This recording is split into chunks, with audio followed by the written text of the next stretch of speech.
묵독. 안녕하세요. 네, 안녕하세요. 묵독 두 번째 시간 한번 시작해 보겠습니다.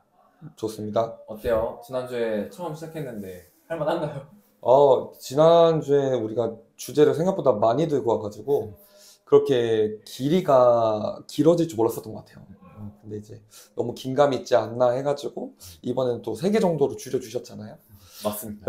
오늘은 뭐 질문이라기보다도 크게 3가지 주제를 한번 가지고 와봤는데 네, 조금 더 트레이닝과 직접적으로 연관이 있는 것들 네, 이런 질문들 좀 가져왔거든요. 네, 바로 시작하겠습니다. 네. 일단 첫 번째는 아마 강의를 진행하는 데 있어서 제일 잘 팔리는 주제 중에 하나이지 않을까라는 생각이 드는데 네. 우리 코어, 코어. 이 코어에 대한 정의는 좀 어떻게 내릴 수 있고 실제 이 코어라고 하는 게 어떠한 기능을 가지고 있는지 이거에 대해서 또 궁금해 하시더라고요. 네. 일단 코어는 책마다 코어 근육의 정의도 다르고 코어의 기능은 굉장히 많이 다르게 나와 있어요. 네, 일단은 코어의 정의부터 조금 보자면은 내적인 코어와 외적인 코어로 나눌 수 있을 것 같아요. 네, 내적인 코어는 우리가 알고 계신 대표적인 이제 횡격막, 골반기저근, 다혈근, 그리고 복횡근 이렇게 4가지가 있고 거기에 추가적으로 이제 배랑 같이 연결되어 있는 이제 외복사근, 내복사근도 보는 그런 책들도 굉장히 많은 것 같습니다. 근데 이런 종류가 이제 내적인 코어, 외적인 코어 이렇게 나누는 게 중요한 게 아니라 선생님들이 가지고 계신 개념 자체가 되게 중요하다는 생각을 많이 하거든요. 그래서 저는 이 코어라는 기능을 딱 한마디로 말씀드리면 중력에 잘 버틸 수 있는 힘, 버틸 수 있는 힘. 네, 중력을 잘 이겨낼 수 있는 힘이라고 정의를 내려드릴 수 있을 것 같아요. 그러면 이건 더 나아가서 이 코어에 대한 기능을 이제 외부에 저항하는 힘, 이 버티는 힘 자체를 가지고 코어의 기능이라고 표현을 했는데 네. 실제 그럼 어떠한 동작들을 코어 트레이닝이다라고 표현하기에 조금 적합하다 혹은 뭐 추천한다? 라고 하면은 어떤 식으로 동작을 좀 진행할까요? 일단은 그 코어의 그 어떤 식으로 얘네들이 작동을 하는지 아시는 게 좀 중요하실 수 있는데, 우리가 제일 중요한 개념 중에 하나가 복강내압이라는 개념이 있어요. 근데 그 복강내압이 실제로 복부 내부에 있는 압력을 의미를 하는 건데, 운동 자체가 코어 운동을 할 때 대표적으로 내적인 코어 운동은 호흡 운동을 많이 하시거든요. 근데 그게 왜 호흡 운동을 하는 거냐면, 실제로 배에는 호흡이 들어가진 않잖아요. 근데 그렇죠. 폐에 공기가 가득 차면은 횡격막이 이 밑으로 쭉 내려오면서 수축을 하잖아요. 이때 복부를 압박을 하면서 여기 내부에 있는 압력을 올리기 때문에 복강내압을 증가시키는 거예요. 그래서 호흡 운동을 하는 건데 결국에는 얘네들이 중력의 방향과 반대 방향으로 수축을 하게 됩니다. 일을 하게 됩니다. 예를 들어서 자, 그래서 이 커피를 가져온 건데 이 커피가 이렇게 물이 가득 차 있고 여기가 복강내압이라고 생각을 한다면 이 수위, 이 물의 높이를 올리기 위해서는 어떤 방법이 있을 수 있을까요? 불어야죠. 분다? 이게 분다? 불면 위로 뻥. 약간 그런 방법도 있고, 자, 여기가 이제 복부 내부라고 생각하면은 일단 1번은 얘를 이렇게 짜면 돼요. 그렇죠.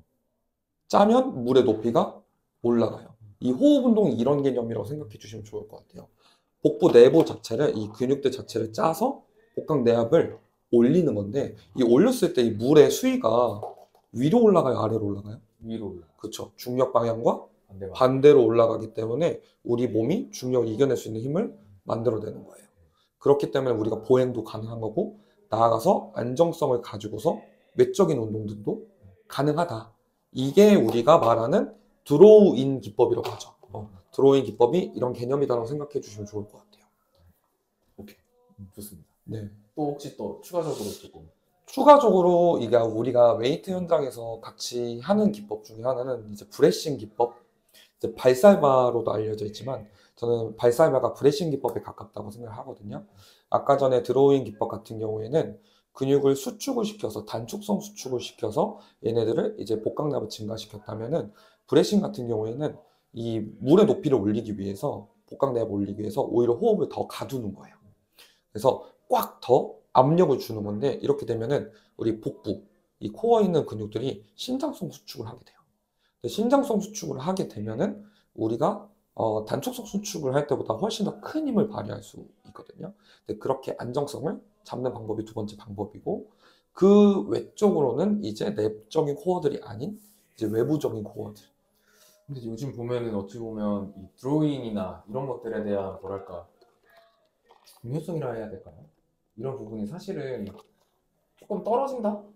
공감하죠. 라고 표현을 해도 괜찮을까요? 네. 좀 브레이싱이나 이런 네, 그런 쪽으로 더 조금은 더 포커스가 많이 가 있지 않나라는 생각이 개인적으로 들기도 하는데. 근데 맞는 말씀이신 것 같아요. 근데 저는 결론적으로는 드로인 그리고 브레싱 둘 다 잘 돼야 된다고 생각해요. 근데 왜냐면 고무줄도 계속 늘리기만 하면 사가서 끊어져 버리거나 아니면 길이가 늘어난 상태로 존재를 하잖아요. 네. 그게 아니라 단축과 이완을 계속 단축과 신장을 계속 반복적으로 해줘야 근육이 늘리더라도 신장을 확 시키더라도 훨씬 더 큰 힘을 더 만들어낼 수 있다고 생각하거든요. 그래서 브레싱도 잘 돼야 되지만 드로잉도 잘 돼야지 근육의 탄성을 가지고서 그 더 큰 힘을 만들어낼 수 있다. 그래서 실제적으로 이제 웨이트 고중량 많이 치시는 이제 리프터 분들 같은 경우에는 브레싱 많이 쓰시니까 이제 통이 되게 크시거든요. 제가 지금 통이 쩔어요. 아니, 무거운 것도 못 드는데 왜 이렇게 통이 커지는 거야? 근데 이제 그런 분들이 단축성 수축을 통해 이제 드로잉을 했을 때 특별한 운동을 많이 하시지 않으셨는데도 이제 증량이 갑자기 증가하시는 경우가 가끔 있어요. 그게 이제 너무 늘리기만 했다가 이 단축성 수축을 통해서 이 근육이 탄성을 찾게 되고 그걸 통해서 이제 복강량이 훨씬 더 잘 잡히니까 자연스럽게 좀 증량이 되는 경우도 있거든요. 그래서 이런 방법으로 좀 생각해 보시면 좋을 것 같아요.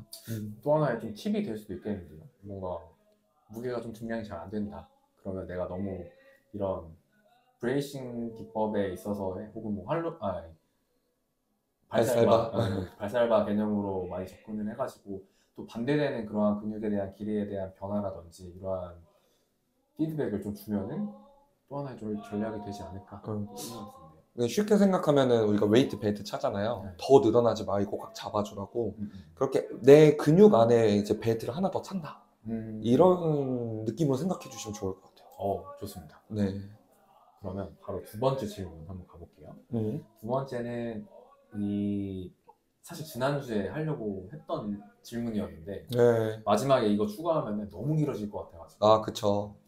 이 어깨 충돌 증후군이라고 표현을 많이 하잖아요. 그쵸. 이 충돌 증후군이 왔을 때 혹은 내가 느끼기에도 이거 뭔가 좀 어깨가 불편하다라고 하면은 가장 운동을 많이 하는 것 중에 하나가 우리 밴드 가지고 이거 많이 하잖아요. 회전근개 운동? 그렇죠. 네. 회전근개 운동 많이 하는데 이러한 회전근개 운동들이 사실은 어깨 충돌 증후군뿐만 아니라 여러 어깨에 대한 질환이라든지 혹은 어깨에 대해서 불안감을 호소하는 분들에게 이 회전근개 운동이 항상 운동 처방에 베이스라인으로 깔려요. 맞아요. 이 회전근개 운동을 왜 이렇게까지 해야 할까? 혹은 뭐 안 해도 되는 거 아닌가? 이렇게도 또 생각을 해볼 수도 있으니까. 그쵸. 일단 이거를 좀 이해하기 위해서는 회전근개에 대한 좀 이해가 필요를 해요. 회전근개가 왜 회전근개냐면 하나의 건으로 이렇게 근육들이 이렇게 상완 골두 자체를 이렇게 둘러싸고 있거든요. 그래서 얘네들이 하나의 근육이 실제로 하나하나의 근육의 느낌이 아니라 이 정지부 같은 경우는 거의 다 이어져 그렇죠. 있어요. 그래서 얘네들이 수축이 뭐 외회전도 있고 우리 뭐 견갑하근 같은 경우는 내회전도 있기는 하지만 결론적으로 봤을 때 이 상완 골두가 이 견갑골의 이 오목에서 떨어지지 않게끔 딱 이렇게 붙여주는 역할을 하거든요. 근데 이게 되게 중요한 역할이에요. 근데 이제 어깨 충돌 증후군이 있으신 분들은 어떠한 이유에 의해서 회전근개가 약화가 되시는 경우거든요. 그래서 팔을 이렇게 위로 들어 올리실 때 우리 어깨에서 어떤 현상이 일어나냐면 이 상완 골두가 이렇게 위로 굴러가게 돼요. 근데 자동차 바퀴라 생각하면 자동차 바퀴가 굴러가면 앞으로 이렇게 나아가게 되잖아요. 그렇죠. 근데 얘가 팔을 외전이나 굴곡했을 때 이렇게 위쪽으로 굴러간단 말이에요. 그러면 이렇게 위로 계속 굴러가다 보면 위에 우리가 잘 알고 있는 견봉이 지붕처럼 있으니까 탕 부딪힐 거 아니에요. 네. 근데 이 위로 올라가는 걸 우리가 조금 전문 용어로 상방병진 운동이라고 불러요. 상방으로 병진 이렇게 선의 운동을 한다는 상방병진 운동이라고 부르는데 이게 회전근개가 얘가 상방으로 움직이지 못하도록 밑에 방향으로 잡아 깔아주는 요런 잡아 끌어주는 이런 역할을 하기 때문에 회전근개 되게 중요하다. 근데 회전근개 어떤 이유로 약해지면 못 잡아주니까 그대로 위로 올라가서 탕 부딪히는 거다. 근데 옛날에 이제 운동 트렌드를 보면은 회전근개 운동하면은 그 기능에 맞춰서 이런 회전 운동들을 되게 많이 했다면 요즘은 좀 트렌드가 많이 바뀐 것 같기는 해요. 어떤 식으로? 음, 그 회전 운동을 하는 것 자체가 얘네들 기능 때문에 회전 운동을 하는 거잖아요. 네. 근데 이렇게 본 거는 되게 역학적으로 본 거예요. 얘네가 수축과 이완을 반복을 하면 그렇죠. 얘들 그냥 자연스럽게 좋아지겠지. 근데 이제 요즘에는 조금 더 트레이닝이 세련돼져서 신경학적으로 많이 보거든요. 오. 그래서 실제로 회전 근개는 고유수용 감각이 엄청 많아요. 음, 다른 근육들에 비해서. 그래서 얘가 어떻게 움직이면 되게 예민하게 반응을 한단 말이에요. 그래서 우리가 뭐 캐틀벨이나 아니면 덤벨 같은 것을 이용해서 이제 윈드밀이라던가 아니면 겟업이라던가 이렇게 손은 고정되는 상태에서 실제로 몸이 움직이면서 견갑골이 이 상완골과 가만히 견갑골이 이렇게 움직이는 형태의 운동들을 굉장히 많이 하거든요. 그러니까 예전에는 이제 OKC의 운동의 느낌이었다면 마치 CKC의 운동을 그렇게 강제로 만드는 거죠. 그렇게 되면 이제 고유수용성 강화들이 훨씬 더 활성화가 되고 얘가 움직이는 동안에 근력이 좋다 해서 이게 위로 올라가는 걸 막아주는 건 아니거든요. 올라가고 있다는 걸 느끼고 탁 잡아준 이 순간적인 타이밍을 고유수용성 감각이 만들어주는 건데 그런 것들을 자연스럽게 훈련이 될 수 있게끔 좀 세련된 트레이닝들이 진짜 많이 나오는 것 같아요. 좀 세련된 트레이닝. 아, 갑자기 세련된 트레이닝 얘기하니까 지금 딱 드는 생각이 그래서 뭔가 펄추베이션? 그 동요 훈련. 네네네. 원래는 사실 그 재활책 보면 이거 정석이잖아요. 그쵸. 무조건 재활 그 단계에 있는 거. 네. 이런 그런 재활책에 나오는 그 펄추베이션을 엄청 오히려 또 이렇게 많이 하고 있지 않나라는 생각이 들더라고요. 뭐 아쿠아백이라든지 이런 거를 맞아요. 엄청 많이 하는 것 같은데 이것 또한 하나의 이런 고유수용 감각을 조금 더 자극시키고 조금 더 활성화시키기 위함이다. 라고 맞아요. 좀 볼 수 있겠죠. 네. 그 펄추베이션이 어떻게 보면 진동 감각이잖아요. 근데 그 진동 감각을 느끼는 게 고유수용성 감각이에요. 그렇죠. 그래서 동시에 활성화가 되기 때문에 그런 것도 이용하는 방법도 있고 저는 또 물리치료를 공부를 하고 있으니까 거기서는 이 피부 감각을 이용하는 방법도 있어요. 이렇게 쓸어? 실제로 붓 같은 걸로 이 피부를 쓰면서 이렇게 운동시키는 경우도 있는데 근데 그거는 좀 더 치료적인 관점인 그치, 거고 그치. 우리는 이제 도구들이 이제 더 난이도 있는 도구들을 말씀해 주셨던 아쿠아백이라던가 이런 것들을 사용해서 하는 방법들이 훨씬 더 좋은 방법이 될 수 있을 것 같아요. 오케이, 좋습니다. 어우, 오늘도 또 양질의 답변. 네. 자, 세 번째는 이제 지금 강의를 하고 있는 주제랑도 좀 겹치기도 해요. 네. 우리가 사실 고객들을 마주하는 데 있어서 가장 첫 번째로 하는 게 이런 뭐 문진 평가도 있겠지만 그 다음으로 항상 들어가는 게 이런 자세 평가 네. 혹은 큰 틀로 봤을 때 뭐 체형 평가 이렇게 많이 들어가는데 맞아요. 실제로 하잖아요. 네. 실제로 하는 데 있어서 그러면 지금 보고 계신 분들에게 이 체형 평가를 하는데 좀 필수로 알아야 될 사항들 혹은 팁들을 네. 좀 이제 간단하게나마 풀어주신다라고 하면은 이제 체형 평가를 하시면서 가장 어려워하시는 이유가 뭐냐면은 첫 번째 회원님은 체형 평가를 하고 두 번째로 평가를 했는데 너무 차이가 심한 경우가 많아요. 맞아. 근데 그게 변수를 조절하지 못하기 때문이라고 생각하거든요. 그래서 변수를 최대한 줄이는 게 중요합니다. 근데 우리가 가장 먼저 체형 평가를 할 때 하는 게 회원님들 사진을 찍고 그리고 가운데로 이 몸을 가려는 중력선을 긋잖아요. 네네. 이 중력선만 사실 바르게 그리실 수 있으셔도 엄청난 변수를 많이 줄일 수 있거든요. 그래서 중력선을 바르게 그리는 게 1번이다. 이게 제일 팁이다. 그러면 중력선을 그리는 기준 아. 이거 하면은 제가 봤을 때 강의 안 됩니다. 맞아요. 이게 제일 중요한데, 중력선, 지난번 전자책 우리 같이 썼을 때도 그거를 제가 되게 많이 강조를 했었어요. 근데 일단 중력선은 이제 중력을 위에서 아래로 향하는 거지만 이렇게 그으면은 되게 어려워요. 그래서 밑에서 위로 긋는다고 생각해 주시는 게 좋은데 일단 정면에서는 양쪽 복숭아뼈 딱 그 가운데를 기준으로 위로 쭉 그어주시면 되시고 그래서 어려울 게 없습니다. 그리고 뒷면에서 우리 후면에서도 양쪽 아킬레스건 종골이죠. 거기에 딱 가운데 부분을 기준으로 그려서 하는 게 제일 쉬운 방법이에요. 근데 조금 어려운 게 이 측면에서가 조금 어렵거든요. 그렇죠. 네. 근데 측면 같은 경우에는 바깥쪽 복숭아뼈에서 그 복숭아뼈의 제일 튀어나온 부분이 실질적으로는 발목 관절의 중심 정도 돼요. 거기서 바로 앞에요. 이게 기준이 조금 애매하잖아요. 네. 복숭아뼈가 이렇게 있으면은 이 중심에서 이 복숭아뼈가 벗어나지 않을 만큼 음, 그만큼 앞으로 이동해서 위로 쭉 그으시면은 음, 중력성이 좀 올바르게 그어질 수 있거든요. 음. 그래서 복숭아뼈를 넘어가시지 않는 게 좀 중요한 포인트가 될 수 이게 있을 것 같아요. 이렇게 있으면 여기 이렇게 통 튀어나왔다 하면은 이게 시계가 복숭아뼈라고 하면은 딱 그 시작하는 딱 이 지점에서 그어서 이렇게 쭉 그어지는 네. 거죠? 거기서 조금 바로 앞쪽, 살짝 앞쪽으로. 앞쪽. 네. 그래서 이 복숭아뼈를 넘어가지 않게끔 그려주시는 게 포인트다. 음. 네. 그러면 분석하는 데 있어서 좀 제일 먼저 보는 부위라든지 혹은 딱 나는 이 체형 평가를 했다라고 했을 때 이거는 무조건 본다. 아, 저는 개별적으로 들어가면은 골반은 꼭 체크하는 편이에요. 네. 전면이든 측면이든 후면이든. 네. 근데 사실 그 사진 정적 평가에서 제일 좋은 이유는 뭐냐면 전체적으로 한번 훑어갈 수가 있거든요. 그렇죠. 그래서 너무 어차피 사진에서는 우리가 3차원에서 살고 있는데 2D로 딱 찍히는 거잖아요. 2차원으로 찍히는 거라서 엄청 디테일하게 평가가 불가능해요.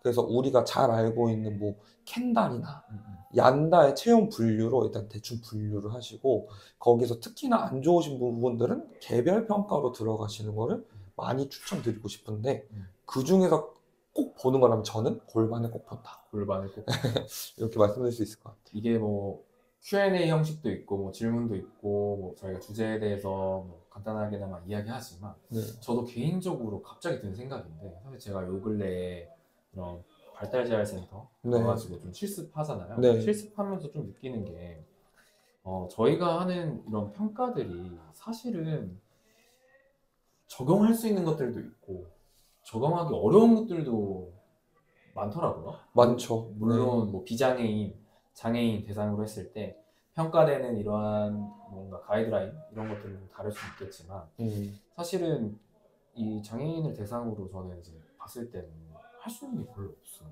그리고 체형 평가라는 것도 사실은 이게 우리가 뭐 가이드를 주잖아요. 사진 찍을 때. 네. 뭐 어깨 좀 털고 제자리에서 좀 걷기도 하고 네. 그냥 편하게 나를 바라봐라 라고 뭐 표현하기도 하고 이런 식으로 좀 찍기도 하는데 네. 근데 이런 컨트롤이 이 대상자의 저는 지금 이제 장애인 대상으로 이야기는 했지만 네. 반대로 뭐 우울증이 있거나 네. 아니 뭐 이런 심리적인 변화가 있는 경우에도 충분히 이게 영향을 많이 받을 수 있다고 저는 생각을 하거든요. 네. 그러면 그러한 측면을 바라봤을 때 이게 과연 물론 예측을 하는 거지만 네. 좀 신뢰를 할 수 있을까? 라는 생각이 맞아요. 들더라고요. 그러면서 아마 이 생각할 거예요. 꼭 해야 되는 거야? 우리 어차피 운동 잘하려고 하는 건데 이런 체형평가 해야 될까? 라고 분명히 또 생각하는 사람들이 있을 거거든요. 맞아요. 근데 저는 그렇게 생각해요. 체형이 무조건 모든 걸 대변해주진 않는다고 생각해요. 근데 예측이 가능하다? 이게 되게 중요한 포인트인 것 같거든요. 예를 들어서 회원님이 우리가 체형평가 정적 자세 같은 경우에는 기능과 조금 분리가 될 수 있기는 해요. 정적 자세가 안 좋더라도 기능이 매우 좋으실 수 있어요. 그런 경우엔 크게 문제되는 경우가 없거든요. 근데 만약 그 기능을 계속적으로 사용을 했을 때 이 정적 자세 평가에서 나왔던 취약점이 문제가 돼서 나중에는 어떤 것들이 뭐 예를 들어서 어떤 약이 될 수 있다. 이렇게 부상이라던가 뭐 이런 것들이 말씀해 주셨던 것처럼 약이 될 수 있다라는 것들을 예측해서 설명해 드릴 수가 있는 거죠. 근데 뭐 만약에 회원님께서 뭐 목표 자체가 체형 교정이 아니시고 그리고 정적 체형 평가를 했을 때 좀 안 좋게 나오시더라도 기능이 되게 좋으신데 굳이 거기에 초점을 맞춰서 이게 무조건 이렇게 맞추고 가야 돼. 이거는 또 저는 아닌 것 같거든요. 근데 하나의 소스로서 가지고 계시면 객관적인 지표가 될 수 있으니까 뭐 변화라던가 이런 것들을 보여드릴 때 조금 더 유리하지 않을까. 네, 그래서 결론적으로는 재등록이 되는 게 되게 중요할 수 있잖아요. 그래서 맞죠. 그런 부분에서 제일 쉽게 보여드릴 수 있는 정량화된 지표 중에 하나가 자세 평가가 해당이 되고, 사실 기능 평가 이런 것들은 우리가 수치화해서 할 수 있기는 하지만 그날 컨디션 따라서 되게 다를 수도 있잖아요. 그래서 이런 것들이 좀 큰 무기가 되지 않을까라는 음. 생각에 하시면 좋다. 아, 지금 얘기 들으니까 맞는 것 같아요. 왜냐면 사실 이렇게 저희가 중간 점검 개념으로 뭐 계속 찍잖아요. 뭐한 달에 한 번이라든지 네, 뭐 하루에 한 번씩 찍는데 내 모습을 계속해서 이렇게 보여주면은 자연스럽게 내 몸에 더 관심도 많이 갖게 되고 맞아요. 결국엔 우리는 이제 운동을 잘 시키기 위한 게 첫 번째로 기저에 깔고 가는데 이게 이러한 인식들이 들어가 있으면 네, 자연스럽게 운동 자세까지도 좀 긍정적으로 결과를 만들어낼 수 있으니까 맞아요. 그런 측면으로도 즉 운동을 잘하기 위한 하나의 소스로도 좀 체형 평가를 활용해봐도 괜찮을 것 같다. 네. 이렇게 좀 정리해도 되요 네네네. 그래서, 저는 이러한 시스템을 가져가시면 좋겠다라고 말씀을 드리는 게, 정적 평가를 통해서 취약점을 찾았으면, 그 취약점이 정말로 기능에 영향을 미치는지 꼭 평가를 또 하셔야 돼요. 그게 이게 회원님들을 수업하시면서도 계속 보실 수 있겠죠? 그래서 이 평가의 단계가 있는 것처럼, 정적 평가를 통해 기능으로 이어졌는지 확인을 해주시고, 기능으로 정말 이어져서 이게 내가 운동하는데 방해가 된다면, 이게 자세를 바꿔서 기능을 좋게 만들 건지, 기능을 그냥 좋게 만들어 버릴 건지는 우리 선생님들 마음이신 것 같아요. 네. 좋습니다. 이렇게 세 번째 질문까지 좀 마무리했는데 음, 뭐 이거는 나갈지 몰라요. 오프 더 레코드로 네. 제가 진짜로 조금 그 실습 나가니까 음, 어떻게 해야 될지 모르겠어요.